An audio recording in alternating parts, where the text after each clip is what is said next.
काम की बात विष्णु गोयल के साथ। साथियों, जैसा कि आप सभी को मालूम है कि पिछले वीडियो में हमने राजस्थान इन्वेस्टमेंट प्रमोशन स्कीम 2022 के बारे में चर्चा की थी, जिसमें हमने आपको बताया था, यानी कि हमारे एक्सपर्ट्स ने आपको बताया था कि इसकी 8 कैटेगरी हैं। और आज हम चर्चा करने वाले हैं 8 कैटेगरी में से सबसे पहली कैटेगरी मैन्युफैक्चरिंग कैटेगरी। और इसके बारे में चर्चा करने के लिए हमारे साथ मौजूद हैं हमारे एक्सपर्ट विष्णु गोयल जी, जो कि गवर्नमेंट पॉलिसीज के एक्सपर्ट हैं और बहुत बड़ी बड़ी संस्थाओं से जुड़े हुए हैं। बहुत बहुत स्वागत है विष्णु सर आपका हमारे स्टूडियो में। बहुत बहुत शुक्रिया प्रीति जी। सबसे पहले मेरा वही सवाल आपसे कि आखिर ये रिफ्स 2022 में मैन्युफैक्चरिंग जो कैटेगरी है वो क्या है? रिफ्स 2022 की मैन्युफैक्चरिंग कैटेगरी के बारे में समझने से पहले हमें यह समझना जरूरी है कि मैन्युफैक्चरिंग क्या होता है। तो साथियों, मैं आपको बताना चाहता हूँ कि मैन्युफैक्चरिंग का मतलब है कोई भी व्यक्ति जो प्लांट एंड मशीनरी की सहायता से गुड्स को प्रोसेस करके कोई भी एक डिफरेंट प्रोडक्ट बनाता है जो कमर्शियल यूज का है, तो हम उसको मैन्युफैक्चरिंग कहेंगे। रिफ्स 2022 की पॉलिसी के अंदर मैन्युफैक्चरिंग को भी 3 पार्ट में डिवाइड किया गया है। लेकिन मैन्युफैक्चरिंग कैटेगरी में जाने से पहले मैं आपको एक बहुत महत्वपूर्ण चीज़ बताने जा रहा हूँ, और वो है कि मैन्युफैक्चरिंग कैटेगरी के लिए वही व्यक्ति एलिजिबल है जिसका मिनिमम इन्वेस्टमेंट 50 करोड़ रुपए है। यदि आपका मिनिमम इन्वेस्टमेंट 50 करोड़ रुपए है तो आप मैन्युफैक्चरिंग कैटेगरी के लिए एलिजिबल है। और यदि आपका इन्वेस्टमेंट 50 करोड़ से ज़्यादा नहीं है तो घबराइए मत, आप रिफ्स की दूसरी जो कैटेगरी है एमएसएमई, उसमें आप कवर हो सकते हैं। तो आज हम बात कर रहे हैं मैन्युफैक्चरिंग कैटेगरी के बारे में। मैन्युफैक्चरिंग कैटेगरी के अंदर भी प्रोजेक्ट को 3 पार्ट में डिवाइड किया गया है। पहला है लार्ज प्रोजेक्ट, सेकंड है मेगा प्रोजेक्ट और थर्ड है अल्ट्रा मेगा प्रोजेक्ट। तो हम सबसे पहले बात करते हैं लार्ज प्रोजेक्ट की। लार्ज प्रोजेक्ट के अंदर आपका मिनिमम इन्वेस्टमेंट 50 करोड़ रुपए का होना चाहिए। मेगा प्रोजेक्ट के अंदर आपका इन्वेस्टमेंट 300 करोड़ रुपए का होना चाहिए। लेकिन इसमें एक ऑप्शन दिया गया है, यदि आपका इन्वेस्टमेंट 300 करोड़ का नहीं है तो कोई बात नहीं, यदि आपका इन्वेस्टमेंट 150 करोड़ का है और एम्प्लॉयमेंट जनरेशन 250% का है तो भी आप इस स्कीम के लिए यानी मेगा प्रोजेक्ट के लिए आप एलिजिबल हैं। अब हम बात करते हैं थर्ड अल्ट्रा मेगा प्रोजेक्ट के लिए भी आपका मिनिमम इन्वेस्टमेंट 1000 करोड़ रुपए चाहिए। यदि आपका इन्वेस्टमेंट केवल 500 करोड़ का है लेकिन एम्प्लॉयमेंट जनरेशन 750% का है तो आप अल्ट्रा मेगा प्रोजेक्ट की कैटेगरी में आ जाएंगे। सर, आपने अभी कहा कि मैन्युफैक्चरिंग कैटेगरी के लिए मिनिमम 50 करोड़ का इन्वेस्टमेंट होना जरूरी है। आखिर इस 50 करोड़ में क्या क्या शामिल है? और आपने कहा कि इसमें एम्प्लॉयमेंट जनरेशन, तो ये एम्प्लॉयमेंट जनरेशन क्या है और इसमें क्या क्या शामिल है, इसके बारे में हमें बताएं। रिफ्स 2022 स्कीम के अंदर मैन्युफैक्चरिंग कैटेगरी के लिए आपका मिनिमम इन्वेस्टमेंट 50 करोड़ रुपए का होना चाहिए। इन्वेस्टमेंट यानी EFCI, eligible fixed capital investment. आपका अपना कॉमर्शियल प्रोडक्शन शुरू होने से पहले फिक्स एसेट्स में जो इन्वेस्टमेंट होता है उसको हम EFCI कहते हैं, यानी एलिजिबल फिक्स्ड कैपिटल इन्वेस्टमेंट। अब आपको ये लग रहा होगा कि आखिर EFCI क्या है, इसमें क्या क्या शामिल होता है, तो मैं आपको बताना चाहता हूँ। एलिजिबल फिक्स कैपिटल इन्वेस्टमेंट यानी आपके इन्वेस्टमेंट के अंदर सबसे पहले शामिल है लैंड की कॉस्ट। जी हाँ साथियों, लैंड की कॉस्ट। सेकंड बिल्डिंग, थर्ड है प्लांट एंड मशीनरी, और इसके अलावा इस तरह का कोई भी एक्सपेंसेज जो आपको मैन्युफैक्चरिंग एक्टिविटीज शुरू करने के लिए आवश्यक है, वो सारा का सारा इन्वेस्टमेंट आपका EFCI में आएगा, एलिजिबल फिक्स्ड कैपिटल इन्वेस्टमेंट में आएगा। अब आपको मैं एक चीज़ बताना चाहता हूँ कि EFCI में क्या नहीं आएगा। तो EFCI के अंदर जो मैंने आपको बताया कि लैंड की कॉस्ट आएगी, तो उसका एक रेस्ट्रिक्शन है कि जो आपकी लैंड की कॉस्ट है तो वो लैंड की कॉस्ट टोटल इन्वेस्टमेंट के 30% से ज़्यादा नहीं हो सकती। यानी लैंड की कॉस्ट आपके प्रोजेक्ट के हिसाब से 30% EFCI के अंदर काउंट होगी। एक और महत्वपूर्ण बात मैं आपको बताना चाहता हूँ कि इन्वेस्टमेंट के अंदर कोई भी पुरानी प्लांट एंड मशीनरी की कॉस्ट शामिल नहीं होती। यदि आपने कोई भी पुरानी प्लांट एंड मशीनरी ली है तो वो इन्वेस्टमेंट की कैटेगरी में नहीं आएगी। अब हम बात करते हैं एम्प्लॉयमेंट जनरेशन की। एम्प्लॉयमेंट जनरेशन का मतलब है जो आपके परमानेंट कर्मचारी हैं उनसे संबंधित है। तो एम्प्लॉयमेंट जनरेशन के बारे में मैं एक चीज़ आपको बताना चाहता हूँ कि आजकल बहुत सारी कंपनियाँ हैं वो कॉन्ट्रैक्ट पे लेबर रखती है, तो आप कॉन्ट्रैक्ट पे भी लेबर रख सकते हैं। लेकिन उसके एक टर्म्स कंडीशन है कि जो भी व्यक्ति कॉन्ट्रैक्ट पे आपने रखा है वो आपके एक तो परमानेंट पेरोल पे होने चाहिए और उनका मिनिमम जो कॉन्ट्रैक्ट पीरियड है वो 6 मंथ का होना चाहिए। एक और महत्वपूर्ण बात है कि जो कॉन्ट्रैक्ट लेबर है वो टोटल जो लेबर है आपकी उसका 40% से ज़्यादा नहीं रह सकते हैं। तो एम्प्लॉयमेंट जनरेशन का मतलब है कि फिक्स्ड कर्मचारी जो आपकी कंपनी के पेरोल पर हैं। विष्णु सर, मैन्युफैक्चरिंग कैटेगरी में क्या क्या शामिल है और एम्प्लॉयमेंट जनरेशन के बारे में तो आपने बहुत ही सरल शब्दों में हमें बताया, लेकिन अगर कोई 50 करोड़ का इन्वेस्टमेंट करता है तो उसके लिए क्या इंसेंटिव्स हैं, क्या छूट्स हैं, इसके बारे में भी आप हमें जानकारी दीजिए। राजस्थान इन्वेस्टमेंट प्रमोशन स्कीम 2022 के अंदर जो मैन्युफैक्चरिंग कैटेगरी है उसके लिए अलग से स्टैंडर्ड पैकेज ऑफ बेनिफिट्स बनाया गया है। अब ये स्टैंडर्ड पैकेज ऑफ बेनिफिट्स क्या है, इसको बेटर तरीके से समझने के लिए हम इसको 3 पार्ट में डिवाइड करते हैं। पहला है एग्जम्पशन ऑफर, सेकंड है स्पेशल इंसेंटिव और थर्ड है एसेट्स क्रिएशन इंसेंटिव यानी संपत्ति निर्माण। तो सबसे पहले हम बात करते हैं एग्जम्पशन ऑफर के बारे में।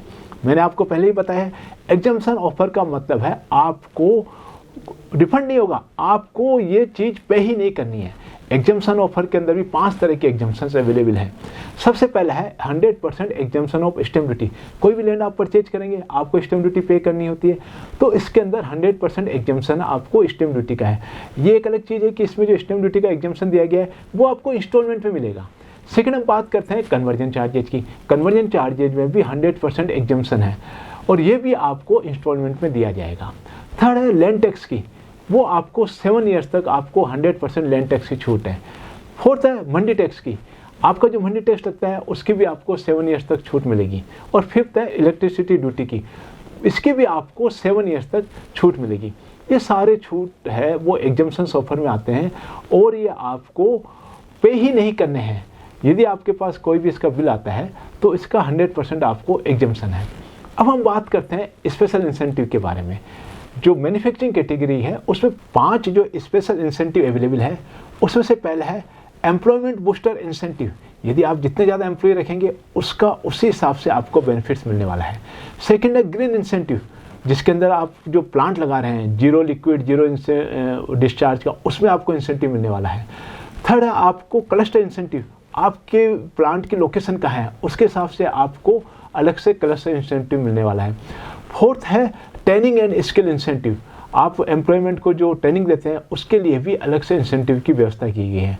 और फिफ्थ है फ्रेट इंसेंटिव, इसके अंदर यदि आप एक्सपोर्ट करते हैं तो आईसीडी डिपो से लेके जो गेट पे पोर्ट तक है वहाँ तक जो फ्रेट लगता है उसका भी कुछ टर्म्स एंड कंडीशन के साथ आपको स्पेशल इंसेंटिव दिया जाएगा।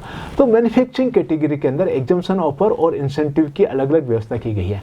अब हम बात करते हैं थर्ड और महत्वपूर्ण एसेट्स क्रिएशन बेनिफिट के बारे में। एसेट्स क्रिएशन बेनिफिट के अंदर भी 3 तरह के बेनिफिट आपको अवेलेबल है। पहला जो बेनिफिट्स अवेलेबल है वो है SGST का 75% रिफंड और वो आपको 7 ईयर्स तक मिलने वाला है। यदि आप SGST का बेनिफिट नहीं लेना चाहते हैं तो कोई प्रॉब्लम नहीं है, आपके पास दूसरा ऑप्शन है कैपिटल सब्सिडी का। हाँ साथियों, जो आपने इन्वेस्टमेंट किया है, जो फिक्स्ड कैपिटल इन्वेस्टमेंट किया है आपने EFCI, उसका 13% से लेकर 28% तक आपको कैपिटल सब्सिडी के रूप में मिल सकता है। ये डिपेंड करता है आपके इन्वेस्टमेंट से, आपके एम्प्लॉयमेंट जनरेशन से। ये जो इंसेंटिव आपको मिलेगा वो आपको 10 ईयर्स की इक्वल इंस्टॉलमेंट में दिया जाएगा। बहुत सारे व्यक्ति हैं जो कहते हैं कि सर हमने कैपिटल नहीं लगाई, तो कोई प्रॉब्लम नहीं है। या भी यदि आप SGST का बेनिफिट नहीं लेना चाहते, कैपिटल इंसेंटिव नहीं लेना चाहते तो कोई बात नहीं, आपके पास एक और महत्वपूर्ण इंसेंटिव अवेलेबल है, वो है टर्नओवर लिंक इंसेंटिव। इसके अंदर आपको 1.2% से लेकर 2% जो आपका नेट सेल है उसका इंसेंटिव दिया जाएगा और वो भी आपको 10 ईयर्स तक। तो ये जो एसेट्स क्रिएशन इंसेंटिव है इसमें 3 तरह के ऑप्शन दिए हैं। 3 तरह के ऑप्शन में से कोई भी एक ऑप्शन आप ले सकते हैं, लेकिन आपको ये ऑप्शन शुरू में ही देना है, बाद में आप इसको चेंज नहीं कर सकते। तो आपको बहुत सोच समझ के जो आपके लिए सबसे ज़्यादा बेनिफिट है उसी ऑप्शन को आपको एडॉप्ट करना है। विष्णु सर, आपने इंसेंटिव के बारे में तो हमें बहुत ही अच्छे तरीके से बताया, लेकिन ये जो मैन्युफैक्चरिंग सेक्टर है या हम इसे कह सकते हैं कि जो कैटेगरी है इसमें थर्स्ट सेक्टर को भी शामिल किया गया है। आखिर ये थर्स्ट सेक्टर क्या है, इसके क्या क्या बेनिफिट्स हैं और इसमें कौन कौन से बिजनेस को भी शामिल किया गया है, इसके बारे में भी हमें जानकारी दीजिए। थर्ड सेक्टर का मतलब है कुछ ऐसे सेक्टर जिनको गवर्नमेंट अलग से प्रमोट करना चाहती है। किसी भी सेक्टर को प्रमोट करने के लिए क्या करना है, आपको उसको एडिशनल बेनिफिट देना है। तो थर्ड सेक्टर का मतलब यह है कि कुछ सेक्टर है जिनको अलग से एडिशनल बेनिफिट मिल रहे हैं, तो उनको हम थर्ड सेक्टर कहेंगे। रिप्स 2022 पॉलिसी के अंदर मैन्युफैक्चरिंग के अंदर कुछ प्रोडक्ट ऐसे हैं जिनको थर्ड सेक्टर में शामिल किया गया है, तो मैं आपको उनके बारे में बताने जा रहा हूँ। तो सबसे पहले है इसके अंदर agro processing, dairy, James and jewellery, minerals, renewable energy, defence और भी बहुत से तरह के प्रोडक्ट है जिनको थर्ड सेक्टर में शामिल किया गया है।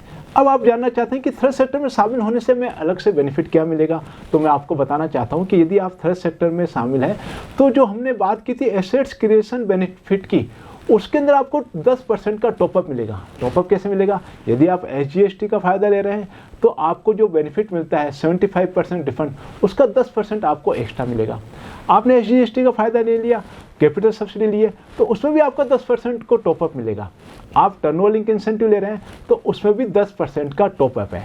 ये सारे टॉपअप थर्ड सेक्टर के लिए ही अवेलेबल है। एक और जो स्पेशल बेनिफिट्स दिया है थर्ड सेक्टर के लिए वो है इंटरेस्ट सब्सिडी। यदि आपने प्लांट एंड मशीनरी के लिए बैंक से लोन लिया है तो आपको 5% इंटरेस्ट सब्सिडी 5 साल तक के लिए मिलेगी। और ये जो टोटल सब्सिडी है वो आपका एलिजिबल फिक्स कैपिटल इन्वेस्टमेंट है उसका 2.5% से ज़्यादा नहीं हो सकती। तो थर्ड सेक्टर में शामिल होने पर आपको 10% का टॉपअप मिल रहा है। यदि आप टॉपअप नहीं लेना चाहते तो आपको बैंक इंटरेस्ट की सब्सिडी भी आपको मिल सकती है। सर, जब बात आती है कि इतने सारे इंसेंटिव इसमें डिवाइड किए गए हैं, यानी कि बहुत सारे बेनिफिट्स हैं, तो कोई व्यक्ति कितने अमाउंट तक का बेनिफिट ले सकता है और क्या इसकी कोई अपर लिमिट भी सेट की गई है? अगर कोई निर्धारित अपर लिमिट है तो उसके बारे में भी हमें जानकारी दीजिए। रिफ्ट 2022 स्कीम में मैन्युफैक्चरिंग कैटेगरी के लिए अलग अलग बहुत सारे बेनिफिट्स अवेलेबल हैं।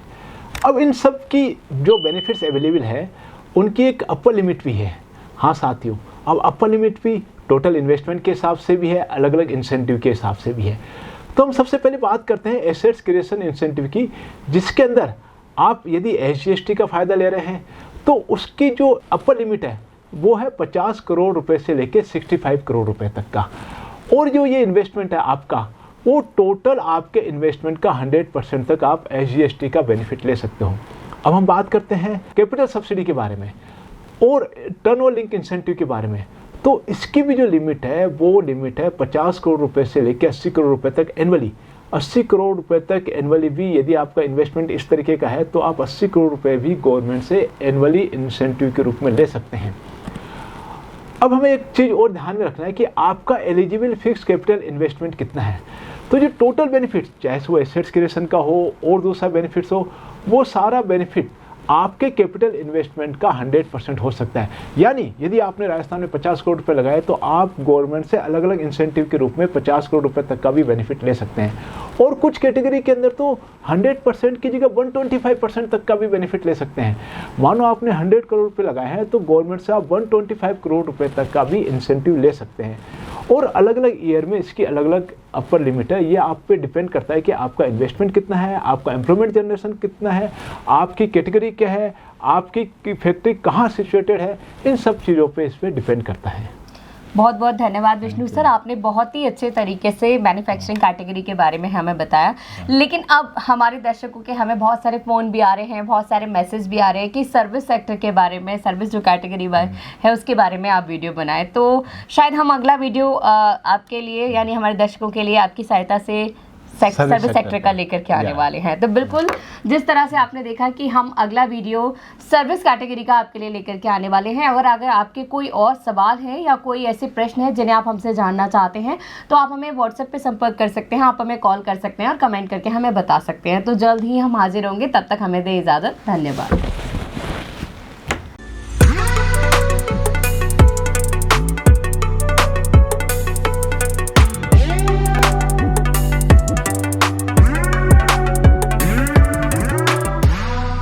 काम की बात विष्णु गोयल के साथ।